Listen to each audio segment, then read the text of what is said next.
looking as the Radman, but still here today. It is the Fanatic filling in. We talking sports of all sorts. And man, it is a lot of sports going on and the news going on in the world today. It is my absolute pleasure to be joined with the one and only Big O. He's gonna be co-hosting with me today. We got a few special guests. We're gonna be able to get folks coming on the broadcast today to connect with us and be a part of the conversation. And we're going to have that more and more throughout this summertime. But first and foremost, again, the Fanatic, we got to welcome in the one, the only, Big O. What's up? What's happening, big dog? Man, first of all, Backspin, I want to start my day with that beat every day. Yeah. That done turned me up, had me ready to go. That's the Happy legend. to be here with you, the Fanatic, Backspin, and ready to kick some knowledge today. Let's get it. Let's get it. Well, hey, we're going to go from the top to the bottom, and this is going to be a fast-paced show, so everybody keep up with us. It's a lot going on.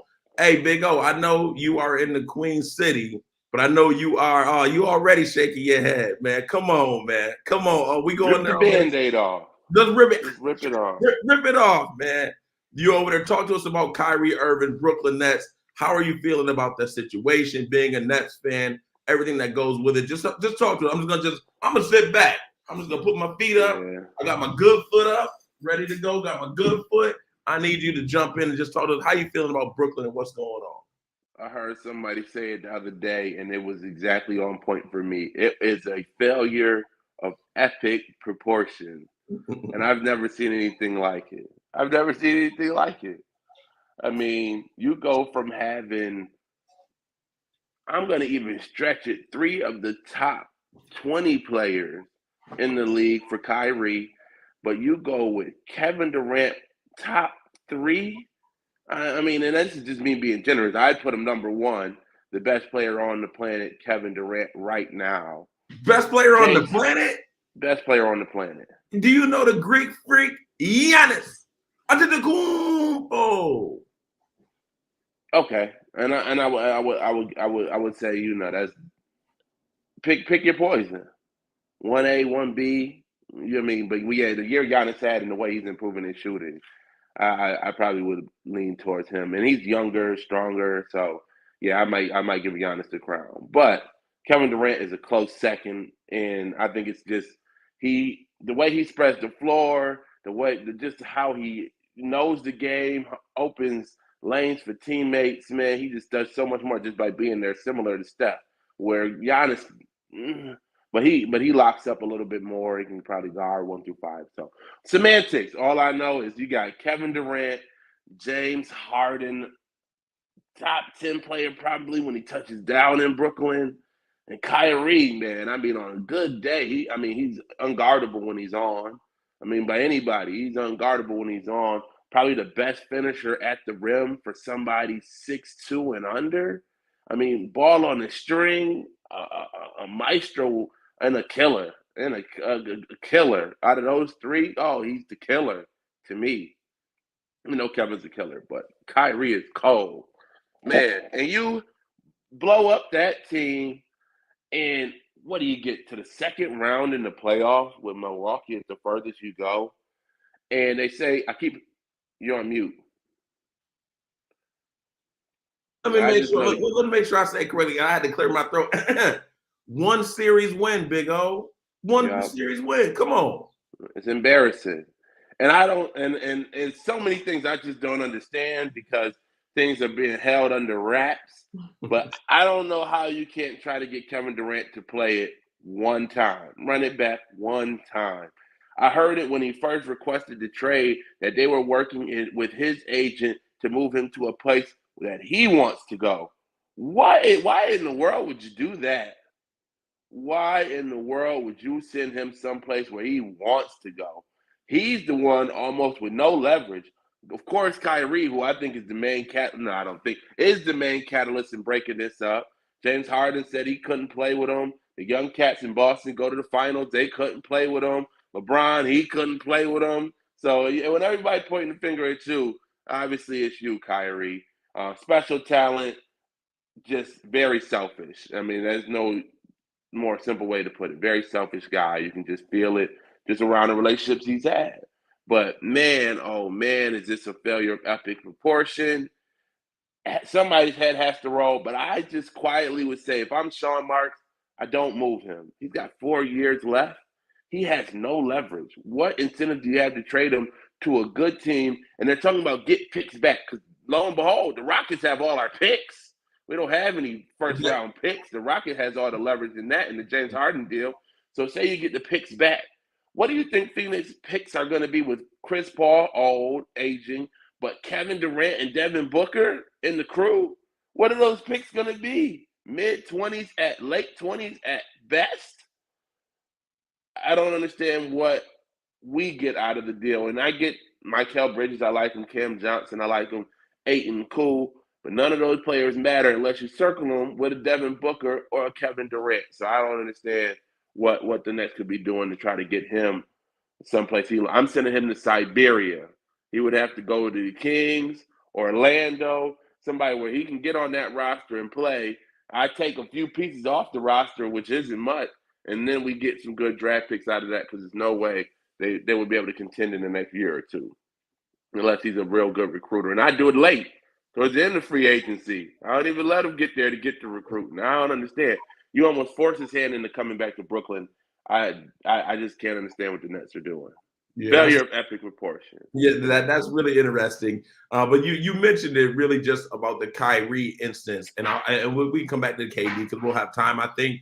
But Kyrie, what do you do with him? Immensely talented, is his own man. People love talent over reliability. I think that is really backwards. I almost said something else on here, and I can't say that, but that is really backwards to say you would take talent vastly like over somebody who's actually reliable, who's maybe a little bit less talented. But talk to me just about Kyrie. What would you do with him? Now he's basically on a 1-year deal. What are you looking to do with him again? Or are you saying, would you really try and bring it all back? Talk to me about that. One, I am one of those crazy people that takes talent over reliability because supreme talent wins championships. Reliability without supreme talent gives you a mediocre, steady team. Give me Dame Dollar over Kyrie Irving all day long. I've been saying that for about 10 years now. Come on. Oh, are you really ready to come on my side? Y'all don't know. That's a conversation we've been having off wax for years. Now we're bringing it on wax. Big O, Dame Dollar or Kyrie, especially as of July 2nd. Come on, O. Admit it. You would take Come on. I think Kyrie's a better player than Dame Dollar. Without question, Kyrie is no, not without question. I can't say that. Dame's always been a 1. Kyrie's kind of been a 2. Come on. But he's reliable. He plays. Talent for talent, I think Kyrie's a better player. And I think he's the one who's got jewelry, and Dame's still looking on the outside. But yeah, Dame only plays with LeBron and with Team USA. He doesn't play with him every game of the regular season. Kyrie got to play with a stacked team. Whose fault is that? Okay, so here we go. So yeah, I guess we're gonna have to take another. Whose fault is that? Subject. He still took about 2 years, $100 million to stay in Portland to play with Anthony Simons. No, yeah. I'm going pass. Come on now, come on. They got to do something better than that. Come on, and Portland just had a nice. I trade Kevin Durant for Dame Dollar right now from Brooklyn. They're doing a whole circle note, but no, there's no way. If I'm Dame Dollar, I'm staying in Portland. Okay, I need an opportunity to go and try to win somewhere. Okay. And I don't think Kyrie, Dame Dollar, however you want to do it. If Damian Lillard is the number 1 on the team, you will not win a ring. It's not happening. Well, and we know the same thing is the fact. We know it's a fact with Kyrie Irving as well. And Kyrie Irving won it when he was. Yeah, it was horrible. Shot. Steph Curry on the wing. Yo, come on. He was the number 2. We'll see if Dame is tapping his watch when he gets the opportunity. But he may not if he just stays loyal to Portland. I don't understand that. Portland's got to bring me a star. No doubt. I feel you on that. But I would say I think with Kyrie versus Dame, it's not just your immense basketball talent. It's to me about everything that goes along with it. Leadership, locker room presence, reliability. Went off talent. Clearly right now you take Dame Dollar. I mean, it's not a question now. Yo, come on. We were talking about this 2-3 years ago. And we're talking right now. Hey, Big O. Clearly see it.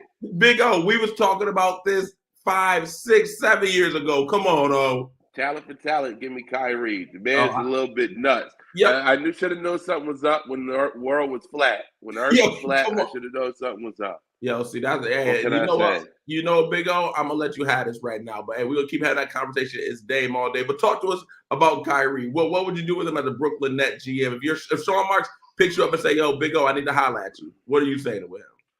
Kyrie Irving delivered you Kevin Durant. You can't lose Kevin Durant.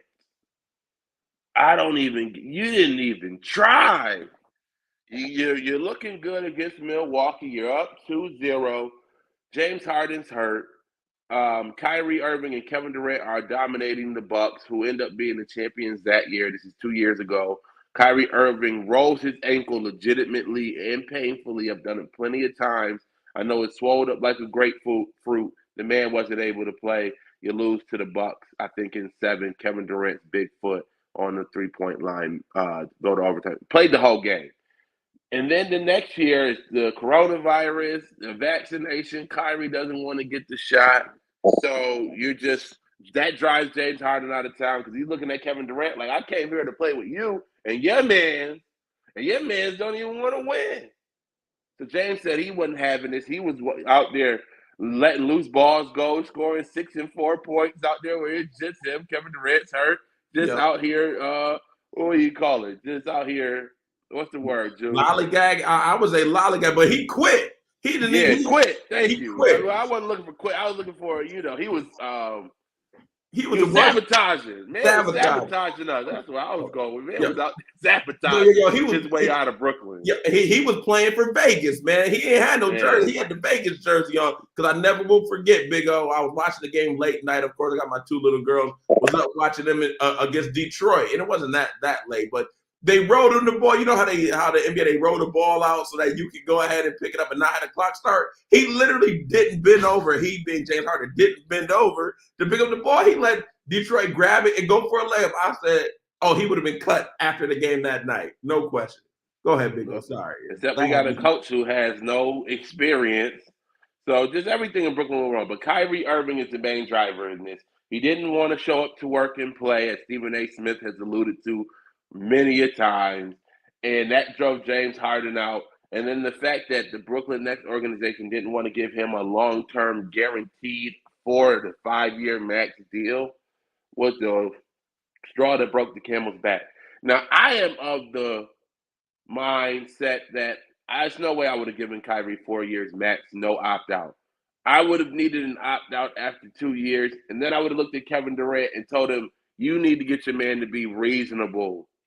They're saying that's what we offered, but I would need that to come out publicly from a GM to confirm that he was being outright unreasonable. And then I would have had to get Kevin Durant on the line, Kevin Durant's mama on the line, Uncle Drew's daddy. We need to have a kumbaya because something's wrong. I don't know what it is, but something's wrong. But they feel like they want to play together. I would have needed them to try it one more time, at least with this qualifying offer. And if Kyrie plays this year, we have a deep run in the playoffs, I'll give you the max deal. Yeah, no triggering. I don't understand how the Nets organization, no matter if Kyrie was holding them hostage, they allowed him to hold them hostage. They allowed the situation. He brought Kevin Durant, and they bent over backwards for Kyrie, and they're saying now it's too late, and I find it ridiculous. You're already down the rabbit hole now. You're already 10 feet underground. What's another 5 feet? Hey, no, Big O, I'm not gonna put your whole stuff out there, but I know you work in finance. I know you're a great man when they look at the stocks. I've heard you say before when it comes to, hey, sometimes cut your losses, let's get the money out and let's move this somewhere else. That to me seems, I'm not saying right or wrong, but I'm just letting it out there, laying it out. It seems like at some point, and if you want to, hey, we ain't gonna put Backspin or anybody else out there, but you know when you with a woman and it's good, but you know when, although we've come to the end of the road. Come on. Sometimes you know you hit to that end of the road and you just got to cut it, pull the plug, and let's keep it moving. Why are you feel like that is so, like, that can't be, like, it's just unfathomable to you, to say this is the time to pull the plug on that? Because you don't have any options. You can't replace them. That's the headache. Can't replace them. Go ahead. With his expiring contract. So you're not getting value for Kyrie. And the value you're getting for Kevin Durant isn't going to be equal in return because I'm not getting Steph Curry. I'm not getting Giannis.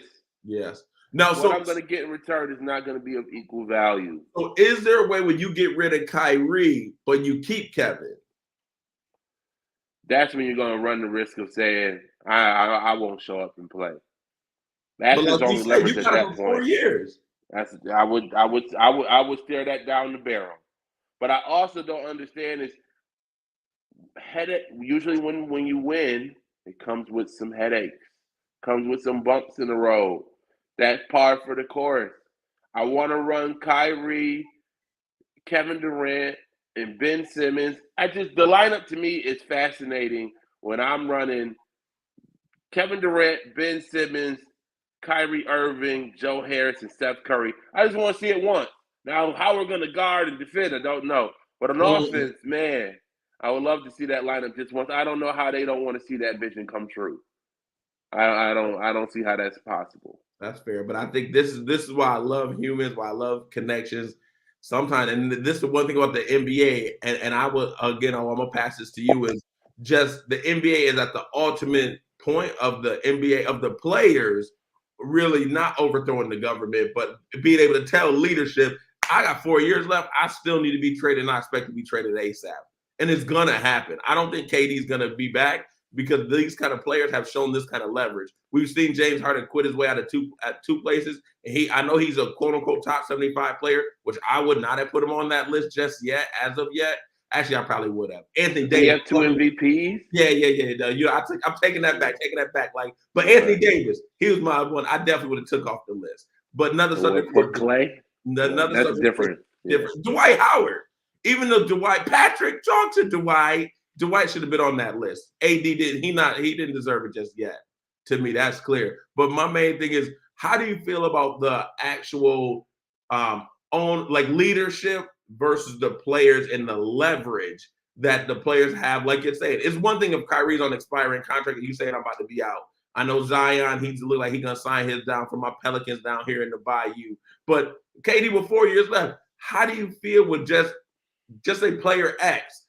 4 years left on this deal saying, yo, I'm sick of this stuff, trade me, and then it probably is going to happen. How do you feel about that kind of relationship with the players? Do the players have too much control? Let's be frank. Yeah, I'm going to want to hear your answer on this. I feel like I've been answering the question. I'd love to hear your opinion on this. Comes with the territory. When you're paying the players this kind of money, they have the power. Because Kevin Durant, a player in the top probably the top 15, but this is unimaginable, top 5, shifts the balance of power in the league. Yeah. So that I have the power in my hand on when I decide when and where I want to play.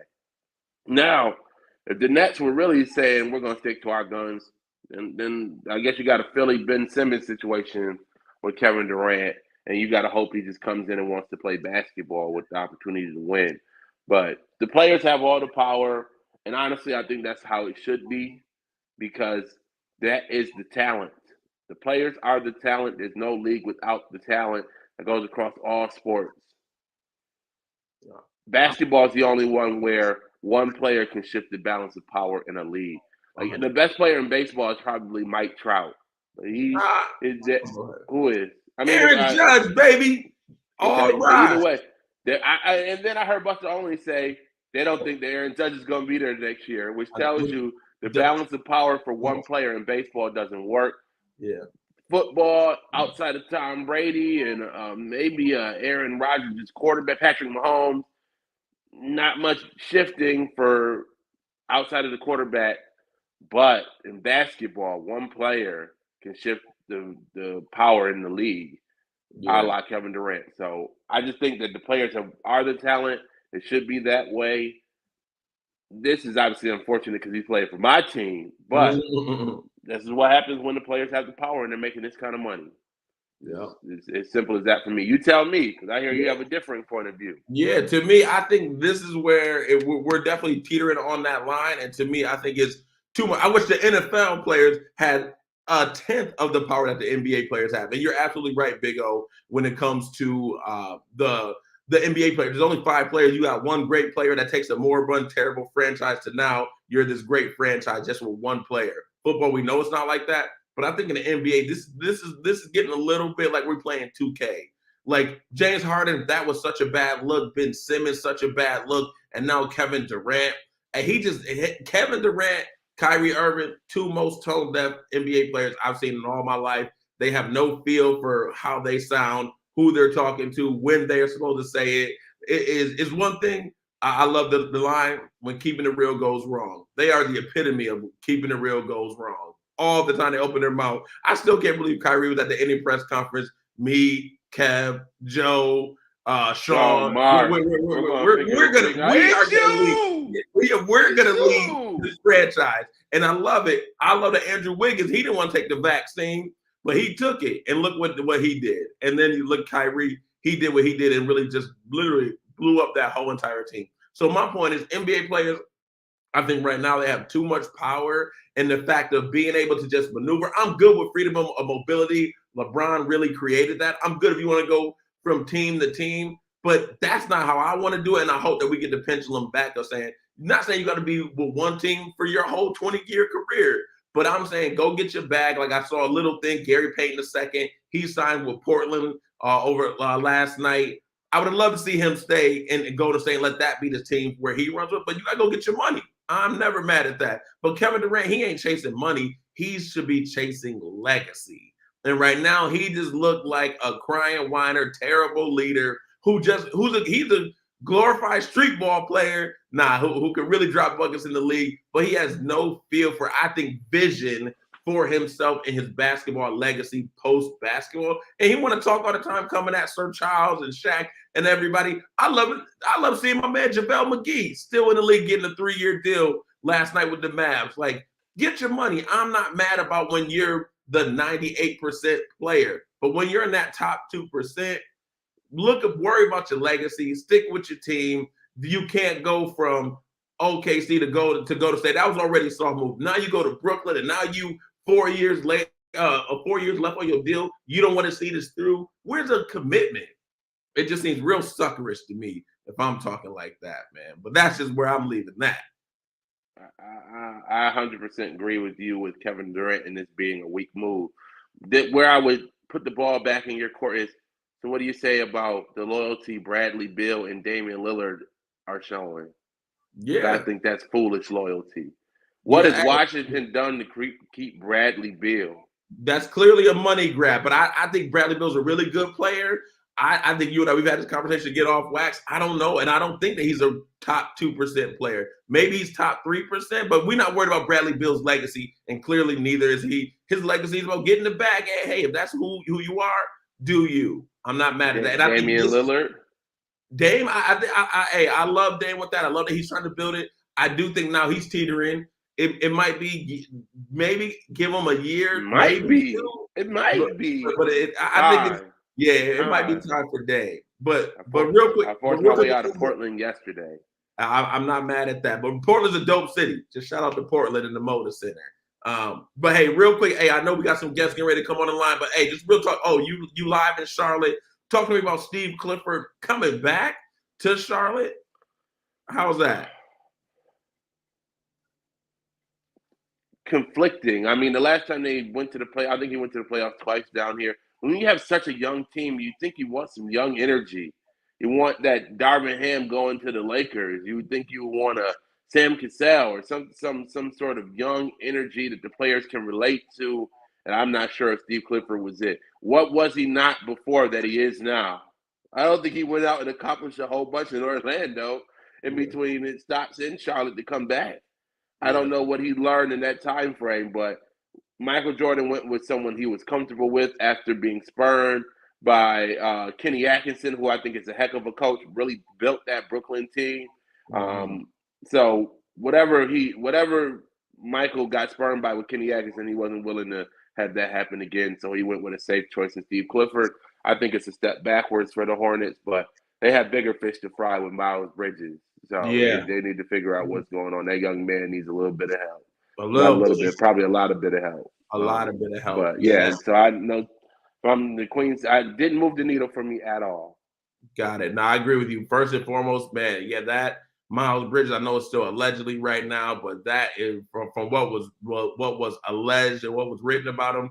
If that's the case, he need to be in some real trouble and really having basketball taken away from him. Like you're representing the league 24/7, and that is something where you just can't happen in just society. We got to treat women better. Just everybody. I think that's part of the reason like why we're so close with our mom and have daughters. We got to treat women better. And I think that's gonna be the hill that I'm ready to die on to continue to push that message. But yeah, Steve Clifford, to me, too old school, too rigid. You got LaMelo Ball who's ready to get up and down the court. You have a young team. Don't bring Steve Clifford back. I think that's going to stunt the growth. Now, this shows, of course, Michael Jordan, again, showing he doesn't know what he's doing. He really lucked up with LaMelo. To me, you're not winning the championship, but create an entertaining brand of basketball that can continue to get you to the playoffs, but actually win a series.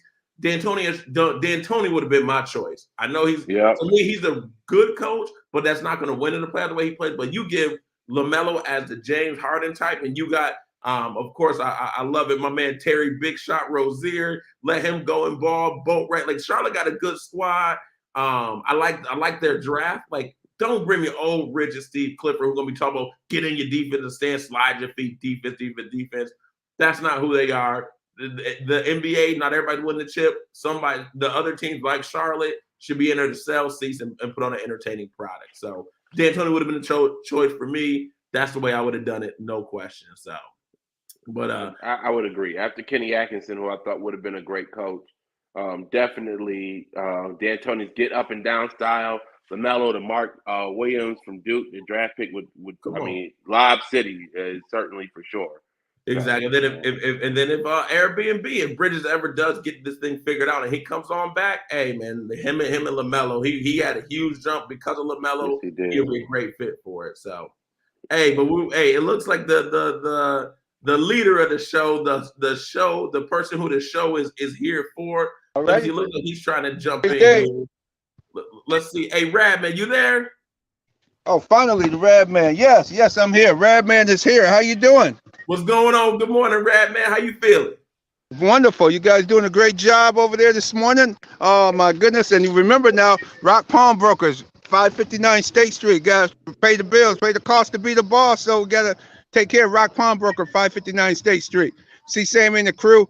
Everything great business over there at 559 State Street, 262-9920. Call or stop in and see Sammy. They got some great summer bling for you. Get you ready so when you're going out high styling and profiling, you'll be ready from Rock Pawnbrokers. As well as 3 doors down, Cerebral Kingdom Bookstore, the Black African-American bookstore in town. See Zakia and Albert over there for any books, for travel, the whole 9 yards for the kids, adults, the whole 9 yards. They got all kinds of great reading material. I just picked up some more books from them earlier this week, a couple weeks ago. Great for when you're on the road and traveling in the whole 9 yards. So support them and Challenger Community News, Rochester's largest weekly African-American newspaper. Read all about the events that's going on this week, including Marion Bass, the first Black woman to be a lieutenant police officer in the Buffalo Police Department. Learn about her. Learn about Mick Reynolds. Mick Reynolds leaving here. Mick Reynolds leaving Enon Baptist Church. Nice article on Pastor Mick Reynolds, who is leaving Enon Baptist Church. Read about him as well in this week Challenger. And also, when you get to the first page, on the right-hand side, it's called History, Our History. Read about Black history. And on this date, on July 3rd, 1917, in East St. Louis, there was a massacre where white folks went into the Black community in East St. Louis, killed over 600 Black people, burnt over 6,000 people, had to leave the area due to white folks coming in there and burning them out. So learn about our history. Learn about what has happened.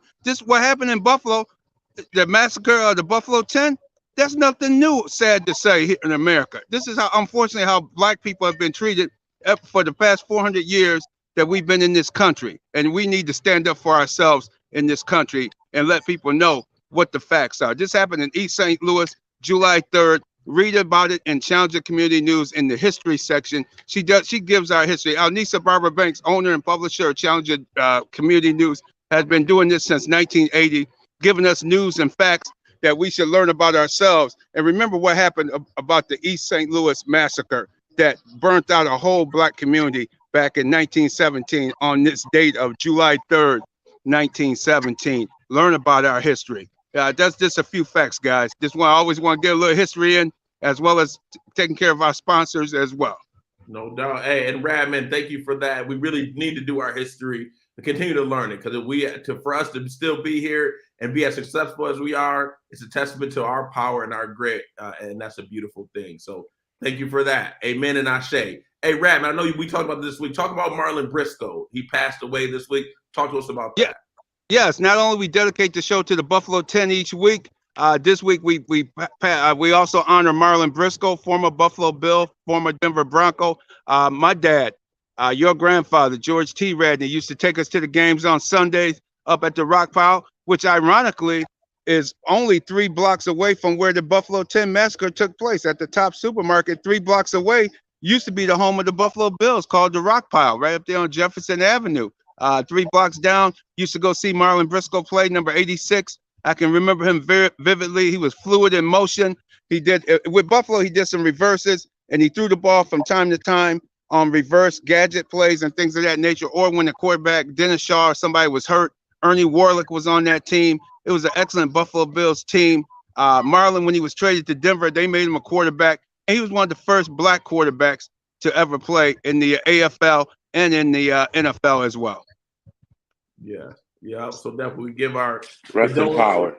Yes, he passed away on Monday, and so former quarterback, and so it's sad to see, but glad that he was able to be a part of history, and glad that, of course, Radman, you are always here to honor the folks, and the first black starting quarterback in the Super Bowl area. So Marlon Briscoe, hat tip to you. So all those, Russell Wilson, Colin Kaepernick, Pat Mahomes, they all owe a debt of gratitude to Marlon Briscoe.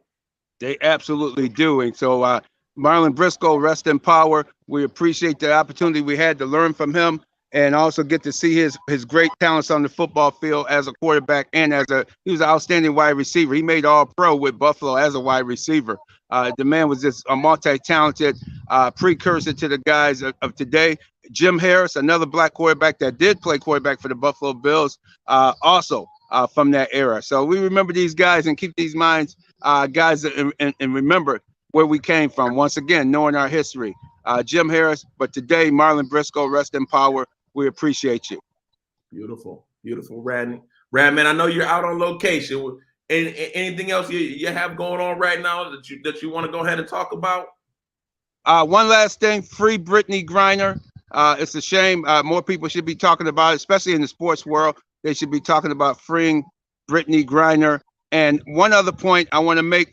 I hate to toot my own horn, but you got to toot it from time to time. I said it back from day one. Deshaun Watson and the Houston Texans football organization was comparable. They were involved in this whole thing from beginning to start. And now you're seeing that they actually paid for some of the rooms, the luxury hotel rooms where he had some of his massages take place at, which means is they let you know that they knew what was going on. They had some comparability to it, and now they're being sued by the attorney. So now everything done flipped upside down on the Houston Texans organization. Because you think about it, why would you have a guy play the entire season, your highest paid player, you have him practice, but he never played a down for you the entire football season of a year ago? That was a red flag right there that, hey, the Houston Texans was involved in this situation. Now it's coming out. You're seeing what's taking place. And I think with Deshaun Watson hearing that took place this week, I think he's going to end up with 4 to 6 games. 4 to 6 games max. I do not think he'll be out for a year. I think 4 to 6 games at the max will be his penalty. Because keep in mind, he didn't commit a crime. He didn't commit a crime. You're talking civil case. They're talking the court of public opinion, and we know what that means. Yeah, wait, Rabbit, that is crazy. So you think 4 to 6 games with all of this that's been swirling around, with all the negative publicity has been brought to the NFL. We know how the Shield is about their image. You thinking minimally it's just going to be this 4 to 6 games? Yeah, because you had owners, Robert Kraft, you had Irsay, you got a lot of owners that did some criminal things that they were charged with.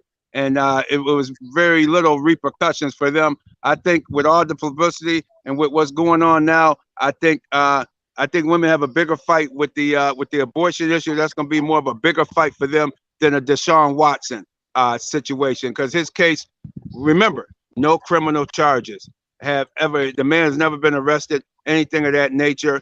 I think 4 to 6 games at the most he will miss this season. I think it's been blown up for a year. You keep hearing a year, but I think the NFL has too many skeletons in their closet, and we'll take a whole show to talk about the Washington Commanders and all that, how they mistreated women in the whole 9 yards. I think Deshaun Watson, 4 to 6 games. And guys, you're doing a great job. Keep up the great work with the show. And hey, the Radman will return next week, and with you guys, we should continue to talk sports of all sorts. I know you got UFC coming up shortly. You guys go ahead and make it happen. Great show, guys. All right, appreciate it, Radman. Hey, man, this is a big chair to fill. We appreciate you giving us an opportunity for that. So we'll see you back next Saturday, and let's give you back the host seat. We love you. Have a great day, Radman. Hey, and definitely free Brittany Griner. I have to say that again. Free Brittany Griner. Yeah, we'll keep that up there. Hey, and Big O, before we go there, just Radman's thought. What do you think the NFL's perception will be if they only give, as Radman was saying? I thought it at least would have to start at 10 games and going up. Just for what was alleged, the amount of women involved. I think the NFL is going to try to send a strong statement. And I think, to be honest, he said Robert Kraft and Irsay, well, they're in a different type of club than what Deshaun Watson is in. And I certainly think that if they were going to, their circle, they're still trying to insulate Snyder. So, and that's the owner of the Washington Commanders. And so that club is different for what they're going to try to judge Deshaun Watson on.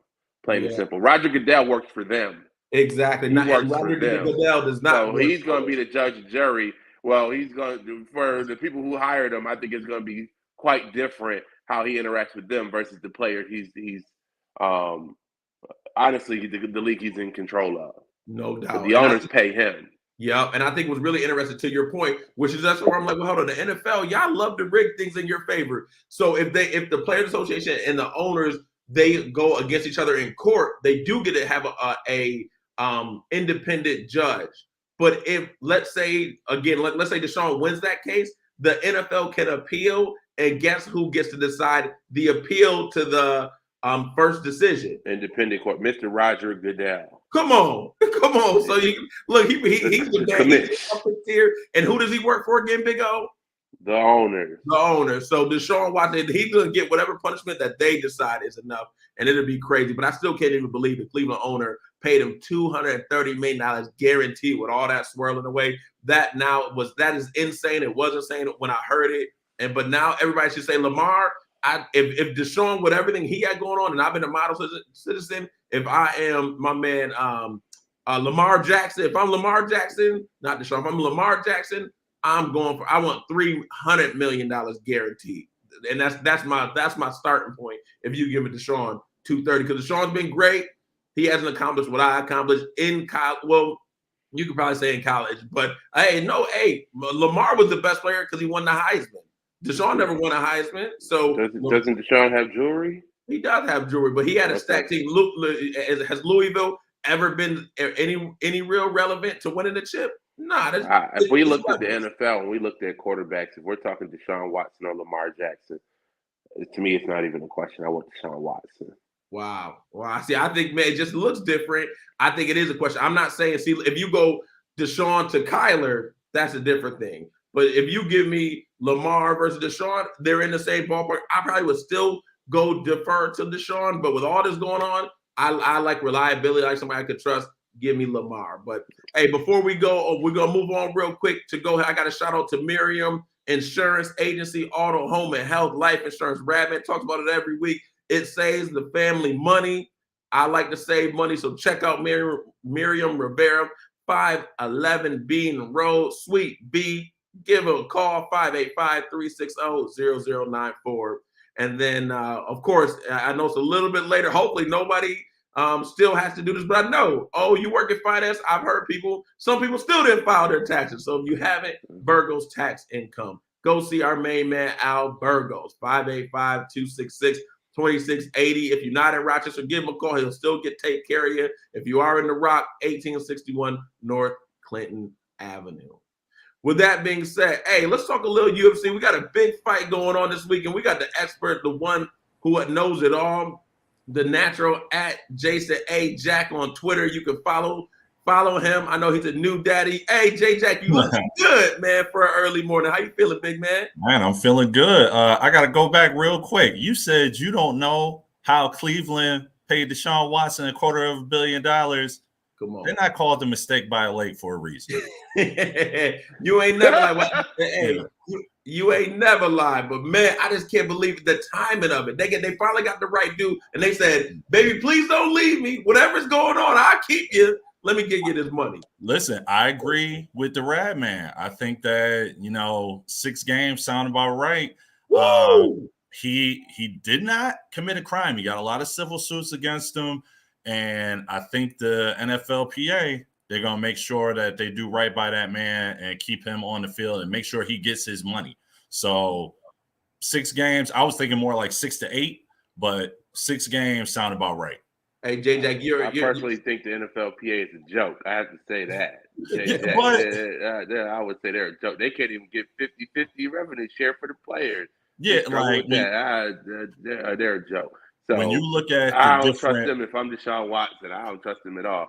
But you don't need to trust him because the contract's guaranteed by mistake on the leg. I love that. Exactly. Yeah, I saw Cleveland. They putting out photos of Josh Allen in a Cleveland Browns uniform. I said, y'all need to stop that. You had your chance. You ain't never lied. But hey, Jack, just on that note, talk to us just before we get to UFC. Realistically, what do you think the actual fallout will be if he does only get to what you're saying? Do you think people will be up in arms? Do you think nationally, locally, just what do you think the reaction would be? Oh, he's going to be persona non grata in every stadium he goes to. He's going to catch hell. He probably catch hell in Cleveland for everything that he has going on.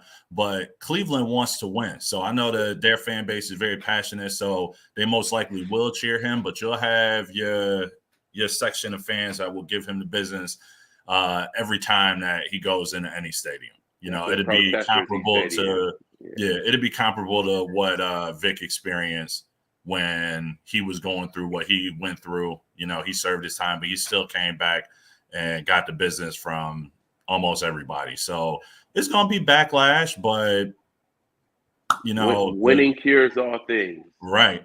And I do agree with you, Big O. Come on, man. Deshaun Watson and Lamar Jackson. It's like Deshaun Watson, he's a field general. He's a field general. He go out there and he makes stuff happen. I think about that Bills-Texans playoff game a few years ago. He willed them to win that game. And, Josh Allen wasn't there just yet.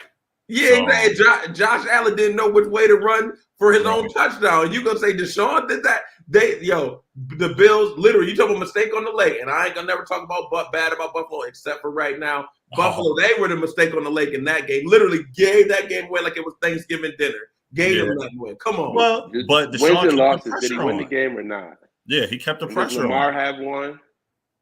A playoff win? Come on, I don't think he has a playoff win. Lamar's been MVP in the NFL and as a Heisman Trophy. He's a better. I can't say. Deshaun's been playing for the Houston Texans. Okay, come on. The Baltimore Ravens, they are. I'm no question better franchise, and I love it. We're gonna talk more about it because we got football season. Get ready to come on up. Absolutely. But I know we got the big show. We're getting ready to come to the end here. Time is literally flying. Yeah. We got to bring on the expert. J Jack is here. Talk to us. We got some huge fights tonight. My man Adesanya said he's willing to literally die in the ring. These people, man, you got to have a few screws loose to do it. UFC and MMA. So talk to us. What do you see about tonight? The floor is yours. I'm putting my feet up. Give us the lay of the land.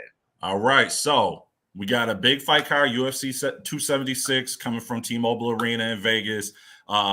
If I can, I want to talk about 4 fights that pop out to me on this 12-fight card. Of course, at the top of the bill, you got middleweight champion, Israel, the last style bender, Adesanya, coming in 22-1, undefeated at middleweight, 22-0 at middleweight. His only loss was against the then light heavyweight champion. He went up in weight to try to gain 2 belts, unsuccessful in that task.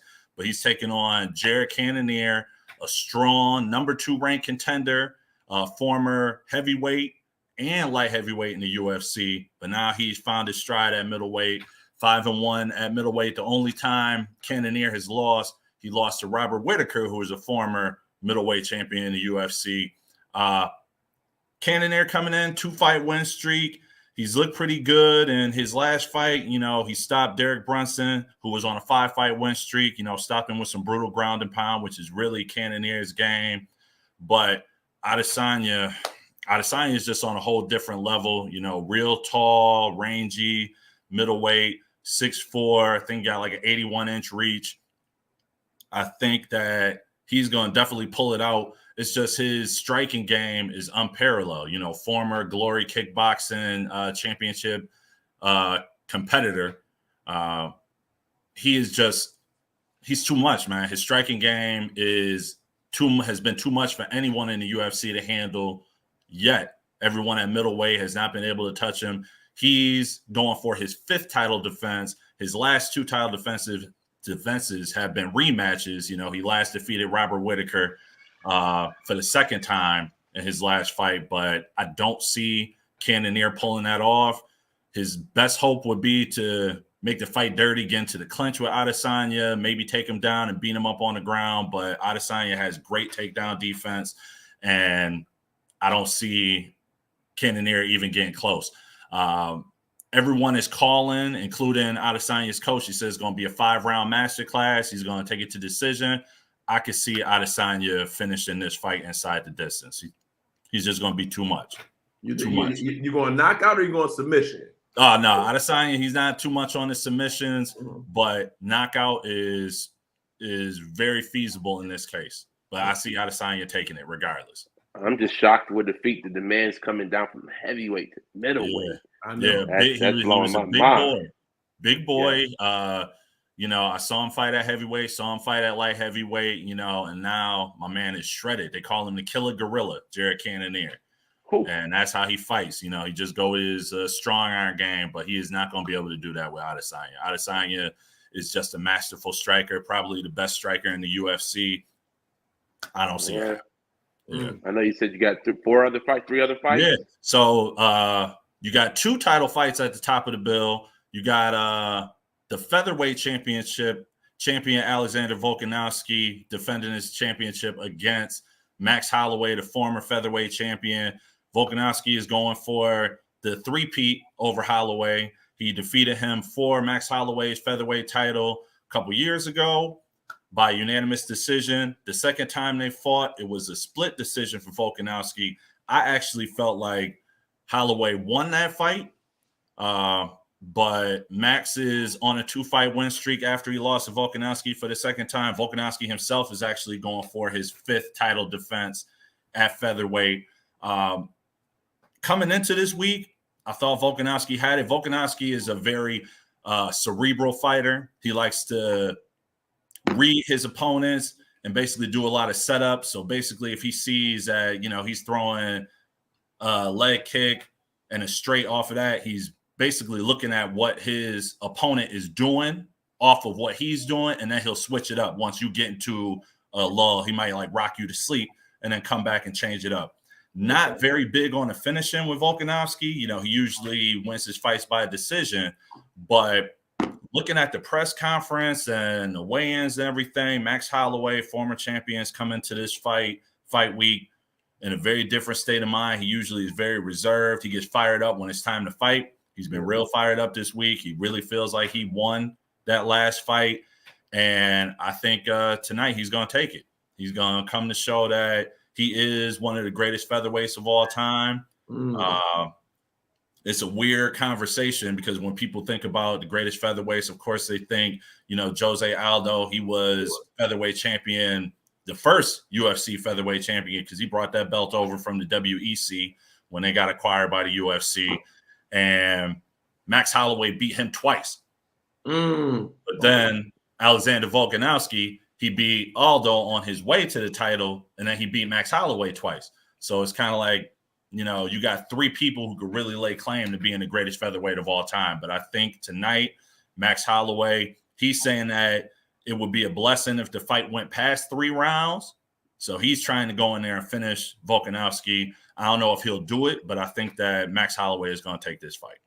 Love it, All love right. it, love it, love it, love it. Hey, JJ, I know we running short on time. Yeah, go ahead. Yeah, still kicking it. We got about 60 seconds left. But kick us that knowledge in this last minute here. All right. Well, listen, big fight, middleweight fight. We got Sean Strickland, the number 4 ranked middleweight. He's fighting Alex Pereira, who is a former Glory kickboxing champion. He holds 2 wins over Israel Adesanya in kickboxing.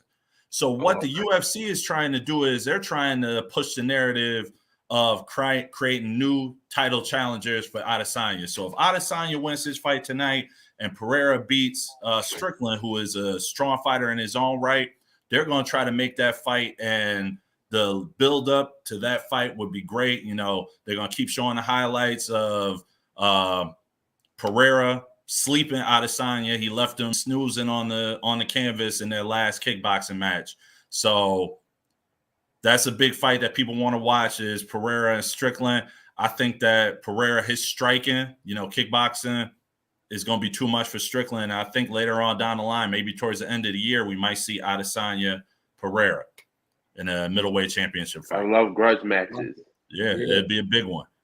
I like it. I like it. Well, JJ, hey, man, we're going to be watching it. I feel a lot smarter. I feel like you gave me the master class. We're going to look for the doctoral the next time we have you on to see how this all shakes out. So appreciate you for being here on the Real Deal Sports Show. Keep doing your thing, and I know we will be seeing you soon. All right, listen, you know where to find me whenever y'all want that UFC news. Come holler at me. No doubt, we got you. Appreciate it, man. Thank you. All right. Yes. And again, you can follow J Jack on Twitter, Jason A. Jack on Twitter. Big O, the music has got me still bobbing that head. Any last thing in closing, big time?